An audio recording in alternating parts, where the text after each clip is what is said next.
పిల్లలు కావాలనే మీ కలను నెరవేర్చుకోండి. సంప్రదించండి హెగ్డే ఫెర్టిలిటీ, హైదరాబాద్, తెలంగాణ. అనకాపల్లి జిల్లా చోడవరం కోర్టు సంచలనమైన తీర్పును వెల్లడించింది.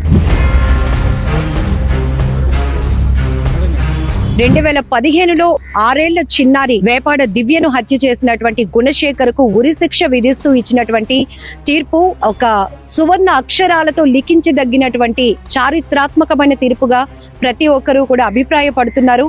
ఈ విషయంలో జిల్లా జడ్జి గారికి కూడా స్పెషల్ థ్యాంక్స్ చెప్తున్నారు ప్రతి ఒక్కరు కూడా. అసలు ఏం జరిగిందంటే, దేవరాపల్లికి చెందినటువంటి వేపాడ ధనలక్ష్మి మురుగన్ దంపతులకు 6 ఏళ్ల పసికందు దివ్య స్థానికంగా ఉన్నటువంటి ఉషోదయ స్కూల్లో చదువుతోంది. అయితే వీళ్ళు దేవరాపల్లిలోనే ఒక హోటల్ కూడా రన్ చేస్తున్నారు. సరే, హోటల్లో పనిచేసేందుకు సాయంగా ఉంటుందని చెప్పి ధనలక్ష్మి తన తమ్ముడైన గుణశేఖర్ను, ఖమ్మం జిల్లాకు చెందినటువంటి గుణశేఖర్ను పిలిపించింది.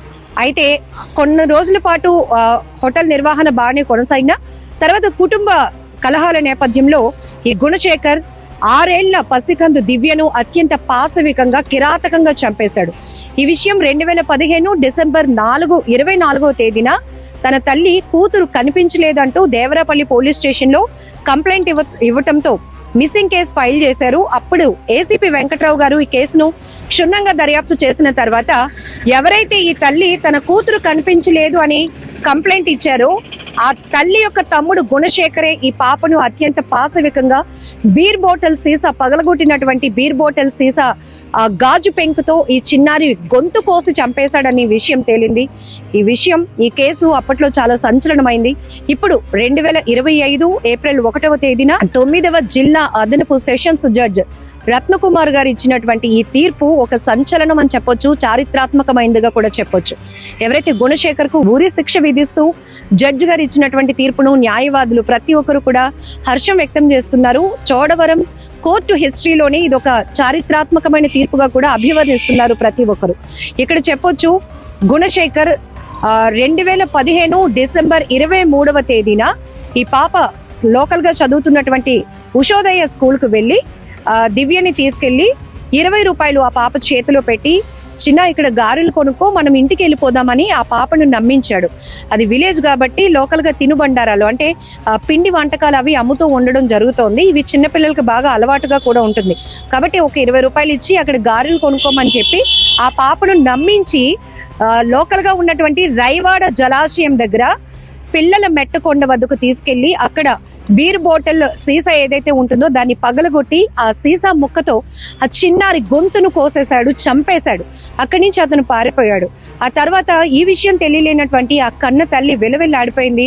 కూతురు స్కూల్ కి వెళ్ళింది, కనిపించకుండా పోయిందంటూ డిసెంబర్ 24వ తేదీన దేవరాపల్లి పోలీస్ స్టేషన్ లో కంప్లైంట్ ఇవ్వడంతో పోలీసులు మిస్సింగ్ కేసు కింద ఫైల్ చేశారు. తర్వాత దర్యాప్తు చేసిన తర్వాత ఈ గుణశేఖరే ఈ పాపని హత్య చేశాడు అని తేలింది. ఇప్పుడు ఈ కోర్టులో ఈ కేసు నడుస్తూ ఉండగా ఈ రోజు సంచలనమైనటువంటి తీర్పును ఇచ్చారు జడ్జి అని చెప్పొచ్చు. ఎందుకంటే ఒక ముద్దాయికి ఉరి శిక్ష విధించినటువంటి కేసు డీల్ చేయడం కూడా చోడవరం కోర్టు హిస్టరీలోనే ఇది చారిత్రాత్మకమైంది. ఫస్ట్ టైం ఇలా ఒక ముద్దాయికి ఉరిశిక్ష విధిస్తూ ఇచ్చినటువంటి తీర్పుగా అక్కడ ఉన్నటువంటి అడ్వకేట్స్ కూడా మీడియా ముందుకు వచ్చి చెప్తా ఉన్నారు. దేవరాపల్లి గ్రామానికి చెందిన వేపాడ మురుగన్ మరియు ధనలక్ష్మి అను వారికి 6 సంవత్సరాల కుమార్తె దివ్య అను పాప ఉషోదయ స్కూల్లో యూకేజీ చదువుతుంది. ఈ దివ్య అనే పాపను అదే గ్రామానికి చెందినటువంటి గుణశేఖర్ అనే వ్యక్తి కుటుంబ కలహాల కారణంగా కక్ష తీర్చుకునే ఉద్దేశంతో అతి కిరాతకంగా బీరు బాటిల్తో ఆ పాప యొక్క పీకను కోసి దేవరాపల్లి బిల్లలమెట్ట వద్దకు తీసుకుని వెళ్లి అతి కిరాతకంగా ఆ పాపను హత్య చేసినందుకు గాను ఆ హత్యను అడిషనల్ పీపీ గారైన శ్రీ ఉగ్గిన వెంకట్రావు గారు తన వాగ్దాటితో విచారణలో హత్యను నిరూపించగా ఈ చోడవరం కోర్టు చరిత్రలోనే మొట్టమొదటిసారిగా సదరు గుణశేఖర్కు కోర్టు వారు ఉరిశిక్షను విధించారు. ఇది ఎంతో హర్షించదగినటువంటి విషయం. మరి సమాజానికి కోర్టులపై నమ్మకం కలగడానికి ఈ తీర్పు ఎంతో దోహదం చేస్తుందని మేము భావిస్తున్నాం. ఏదేమైనా చాలా బాధాకరమైన విషయం. ఈ కేసు అప్పట్లో చాలా సంచలనంగా మారింది. 6 ఏళ్ల పసికందును యూనిఫామ్ లో ఉంటుండగానే స్కూల్ నుంచి ఆ పాప బ్యాగ్ కూడా తనతో పాటు తీసుకెళ్లి, అయ్యో మా మామయ్య తీసుకెళ్తున్నాడు, నేను పరాయి వ్యక్తితో వెళ్ళట్లేదు, మామయ్యతోనే వెళ్తున్నాను, సో సేఫ్ గా ఇంటికి వెళ్తున్నాను అనుకుంది. అందులోనూ 20 రూపాయలు ఇచ్చి అక్కడ తినుబండారాలు గారెలు కొనుక్కోమన్నాడు, ఎంతో ప్రేమ చూపిస్తున్నాడు నా పైన నా మామయ్య అనుకుంది. కానీ ఇలా కాసేపట్లోనే అదే కర్కశమైనటువంటి హృదయం మృగంగా ఉన్నటువంటి ఒక వ్యక్తి చేతిలో తన ప్రాణాలు పోతాయని ఆ పసికందు కూడా ఊహించలేకపోయింది, ఆ తల్లి కూడా ఊహించలేకపోయింది.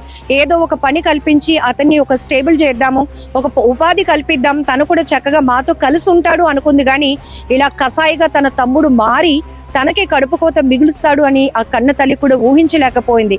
ఎంతో గుండెలు అవిసేలా రోధించింది ఆ తల్లి ధనలక్ష్మి. అలాగే అతను తండ్రి ఎవరైతే ఉన్నారో మురుగన్ కూడా, ఎందుకంటే ఒక్కగానొక కూతురు 6 ఏళ్ల పసికందు ఎంతో బాగా చదివించాలనుకున్నారు. అలాంటిది స్కూల్ నుంచి అటు నుంచి అటే తీసుకెళ్లి నరక లోకంలోనికి తీసుకెళ్తున్నట్టు తీసుకెళ్లి ఆ పాపను అత్యంత పాశవికంగా చంపేసి పొట్టను పెట్టుకున్నాడు ఆ మృగాడు. అలాంటి వ్యక్తికి ఈరోజు 9వ జిల్లా అదనపు సెషన్స్ జడ్జి ఎవరైతే రత్నకుమార్ గారు ఉన్నారో ఇచ్చినటువంటి తీర్పు చాలా చాలా ప్రశంసనీయమైనది. ఇంకా చెప్పాలంటే ప్రతి ఒక్కరూ అభినందించదగ్గ విషయం అంటున్నారు. న్యాయస్థానాల పట్ల మరొకసారి ఒక మంచి గౌరవం ఇంకా ఏర్పడింది. ఖచ్చితంగా న్యాయం జరుగుతుంది అని ఒక భరోసా బాధితుల్లో కల్పించడానికి కూడా ఈ కేసులో వచ్చినటువంటి సంచలనమైన తీర్పు కూడా ఒక ఉదాహరణగా చెప్పొచ్చు. ఏదేమైనా ఇక్కడ ఆ కుటుంబానికి జరిగినటువంటి నష్టాన్ని ఎవరు తీర్చలేరు, పోడ్చలేరు. కానీ ఇక్కడ ఆ పాప హత్య కేసులో ఆ ముద్దాయికి ఉరి శిక్ష విధిస్తూ కోర్టు ఇచ్చినటువంటి తీర్పు ద్వారా కాస్త ఉపశమనం లభించిందని చెప్పొచ్చు. ఈరోజు గ్రామస్తులంతా కూడా హర్షం వ్యక్తం చేస్తున్నారు. చోడవరం కోర్టు ఇచ్చినటువంటి ఈ తీర్పు విషయంలో ప్రతి ఒక్కరూ సంతోషాన్ని వ్యక్తం చేస్తున్నారు. ఒక వ్యక్తిని ఇంకా వాడికి లైఫ్ లేకుండా చేయడం అనేది కరెక్ట్ అయిన శిక్ష. కాబట్టి ఉరి శిక్ష విధిస్తూ జడ్జి గారు ఇచ్చినటువంటి తీర్పును కూడా ప్రతి ఒక్కరూ 2 చేతులు జోడించి హర్షం వ్యక్తం చేస్తున్న సందర్భం కూడా ఉంది. ఈరోజు సోషల్ మీడియాలో ఈ తీర్పుకు సంబంధించినటువంటి వార్త కూడా సంచలనంగా వైరల్ అవుతుందని కూడా చెప్పొచ్చు. కెమెరా పర్సన్ శేఖర్తో లక్ష్మి, ఐ డ్రీమ్, వైజాగ్.